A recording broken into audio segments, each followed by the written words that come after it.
BBC Bangla আপনাদের স্বাগত। আজ আপনাদের সাথে লন্ডন স্টুডিও থেকে আছি মানসী বড়ুয়া, আর ঢাকায় আমার সাথে থাকছেন আকবর হোসেন।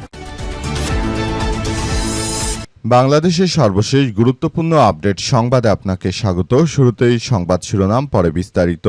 প্রথমেই জানাবো, রাজনৈতিক ঐক্যমত্যে জামাত শিবিরকে নিষিদ্ধ করতে হবে বললেন নুরুল হক নূর। প্রবাসী কল্যাণ ও বৈদেশিক কর্মসংস্থান প্রতিমন্ত্রী ও গণঅধিকার পরিষদের সভাপতি নুরুল হক নূর মন্তব্য করে বলেছেন যে প্রয়োজনে রাজনৈতিক ঐক্যমত তৈরি করে জামাত শিবিরকে নিষিদ্ধ করতে হবে। নুরুল হক নূর আরও জানান, আওয়ামী লীগ জামাত শিবিরকে নিষিদ্ধ করেছিল, পরবর্তী সরকার সেই নিষেধাজ্ঞা তুলে নেয়। এখন নির্বাচিত সরকারকে বিষয়টি ভাবতে হবে। প্রয়োজনে রাজনৈতিক ঐক্যমত তৈরি করে জামাত শিবিরের মতো উগ্র মৌলবাদী সংগঠনকে নিষিদ্ধ করতে হবে।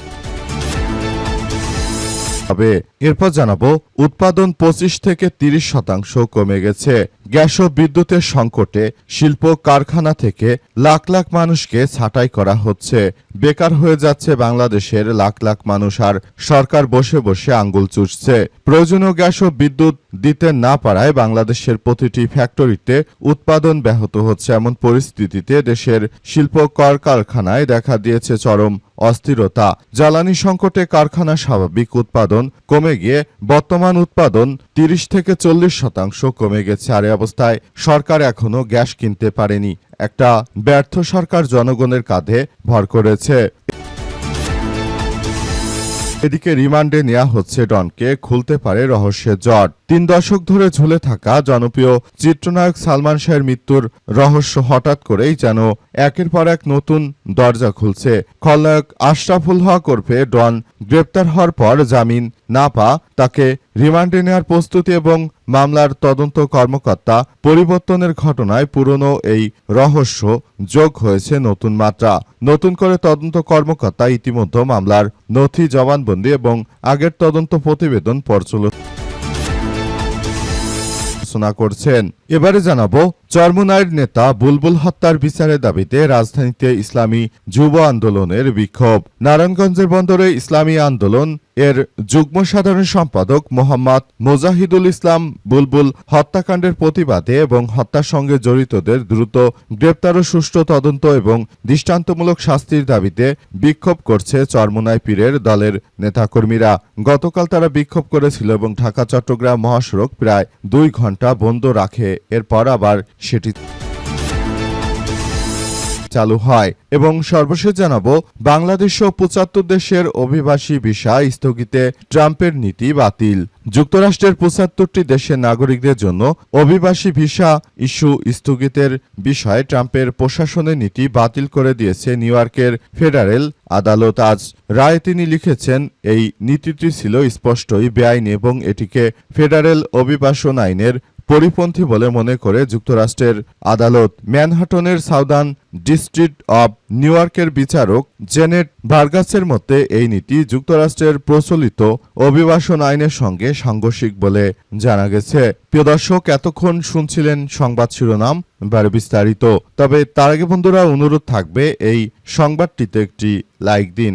এই চ্যানেলে আপনি নতুন হয়ে থাকলে আমাদের সংবাদটি দেখতে দেখতে চ্যানেলটি সাবস্ক্রাইব করে রাখুন। কমেন্ট করে বন্ধুরা আপনার মূল্যবান মতামত জানিয়ে দিন আপনি বিশ্বের কোন দেশ থেকে বা বাংলাদেশের কোন স্থান থেকে আমাদের সংবাদটি দেখছেন এবং শুনছেন। আর বন্ধুরা, সংবাদটি আপনার সোশ্যাল মিডিয়া ফেসবুকে শেয়ার করে বন্ধুদেরও দেখার সুযোগ করে দিন। আর বন্ধুরা, গাজা যুদ্ধে আপনি যদি নিরীহ ফিলিস্তিনিদের ভালোবেসে থাকেন, কমেন্টে ইয়েস লিখে পুরো বিশ্ববাসীকে আমাদের এই তাজা আপডেটটি দেখার সুযোগ করে দিন। আর বন্ধুরা, দেখতেই থাকুন আমাদের এই লেটেস্ট আপডেট সংবাদ। এবারে বিস্তারিত।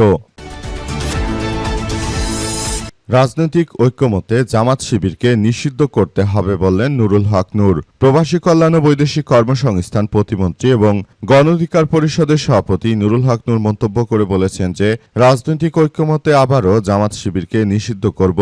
নুরুল হক নূর বলেন, আওয়ামী লীগ জামাত শিবিরকে নিষিদ্ধ করেছিল, অন্তর্বর্তীকালীন সরকার সেই নিষেধাজ্ঞা তুলে নেয়। এখন নির্বাচিত সরকারকে বিষয়টি ভাবতে হবে। প্রয়োজনে রাজনৈতিক ঐক্যমত তৈরি করে আবারও আমরা জামাত শিবিরকে নিষিদ্ধ করব। জামাত শিবির হচ্ছে একটি নিষিদ্ধ সংগঠন। তারা দেশের মানুষের জন্য খুবই এক বিপজ্জনক পরিস্থিতি সৃষ্টি করেছে বলে অভিযোগ করেছেন নুরুল হক নূর। তিনি আরও জানান, এজন্য আমরা বিষয়গুলো খুবই গুরুত্ব সহকারে দেখছি। আমরা মনে করি জামাত শিবির তারা দেশে জঙ্গি থেকে শুরু করে দেশে সবকিছু সৃষ্টি করে। সুতরাং এই জামাত শিবির নামক একটি রাজনৈতিক সংগঠন বাংলাদেশে থাকবে এবং তারা রাজনীতি করবে, সেটি আসলে হতে পারে না। আমরা এই জামাত শিবিরকে নিষেধাজ্ঞার আওতায় নিয়ে আসব বলে জানান তিনি। তিনি আরও জানিয়েছেন যে বাংলাদেশে আর কোনো ইসলামী লেবাসধারী কোনো কেউ যেন রাজনীতি করতে না পারে, সেই বিষয়টি সবাইকে আরও বেশি সজাগ ও সচেতন রাখতে হবে।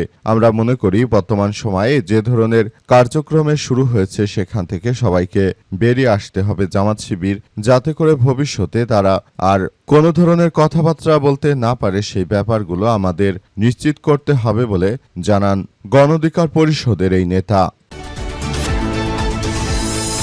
গ্যাস ও বিদ্যুতের সংকটে ঢুকছে শিল্প কলকারখানা, উৎপাদন 25 থেকে 30% কমেছে। বাংলাদেশে প্রয়োজনীয় গ্যাস ও বিদ্যুৎ দিতে পারছে না বর্তমান সরকার। এর ফলে 25 থেকে 30% বাংলাদেশের কারখানাগুলো উৎপাদন কমে গেছে অবস্থায়। উৎপাদন না থাকার কারণে মূলত ফ্যাক্টরিগুলো তারা মানসিকভাবে আসলে তারা খুবই হতাশার মধ্যে পড়েছে।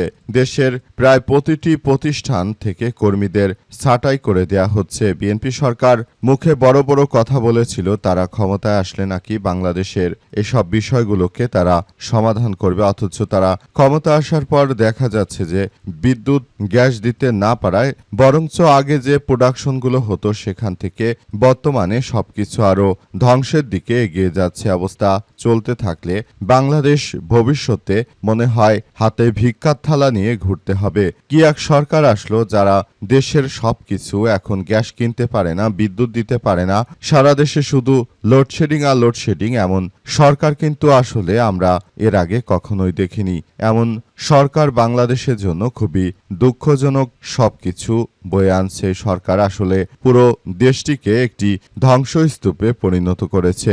এখান থেকে সবাইকে বেরিয়ে আসতে হবে। সরকার যদি যথাযথভাবে দেশের মানুষের চাকরির গ্যারান্টি না দিতে পারে, চাঁদাবাজি যদি বন্ধ না হয়, তাহলে এজন্য ভবিষ্যতে আসলে সবাইকে পস্তাতে হবে।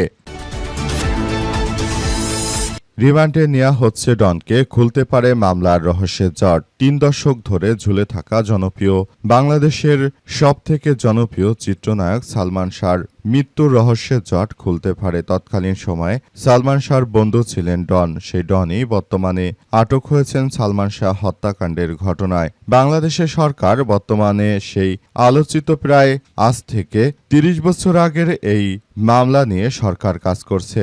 তৎকালীন সময়ে যে খলনায়ক ছিলেন ডন, তাকে আদালতের মাধ্যমে আবারও কারাগারে পাঠানো হয়েছে। অবস্থা চলতে থাকলে ডনের যে কোনো কুকীর্তির বিষয় আজ তাকে রিমান্ডে উঠালে আসলে সবকিছু ঠিক হতে পারে বলে এমন কথাই আসলে জানা যাচ্ছে। নতুন করে সবাই আসলে বিষয়গুলো খুবই গুরুত্ব সহকারে দেখছে। আসলে বিষয়গুলো খুবই সবারই জানার প্রয়োজন যে তৎকালীন সময় প্রিয় নায়ক সালমান শাহকে কিভাবে হত্যা করা হয়েছিল, সেটি সবারই রহস্যের জটটি জানা দরকার। বুলবুল হত্যার বিচারের দাবিতে রাজধানীতে ইসলামী যুব আন্দোলনের বিক্ষোভ। নারায়ণগঞ্জের বন্দর থানা ইসলামী যুব আন্দোলনের বাংলাদেশের যুগ্ম সাধারণ সম্পাদক মোহাম্মদ মুজাহিদুল ইসলাম বুলবুল হত্যাকাণ্ডের প্রতিবাদে এবং এই হত্যাকাণ্ডে যারা জড়িত রয়েছে তাদেরকে গ্রেপ্তারের দাবিতে চরমোনাই পীরের লোকজনেরা তারা মূলত বিক্ষোভ কর্মসূচি শুরু করেছে। অবস্থা চলতে থাকলে গতকালও তারা একইভাবে ঢাকা চট্টগ্রাম মহাসড়ক তারা অবরোধ করে রেখেছিল। অবস্থার মধ্য দিয়ে মূলত নতুন করে সবকিছু কার্যক্রম চালানো হচ্ছে।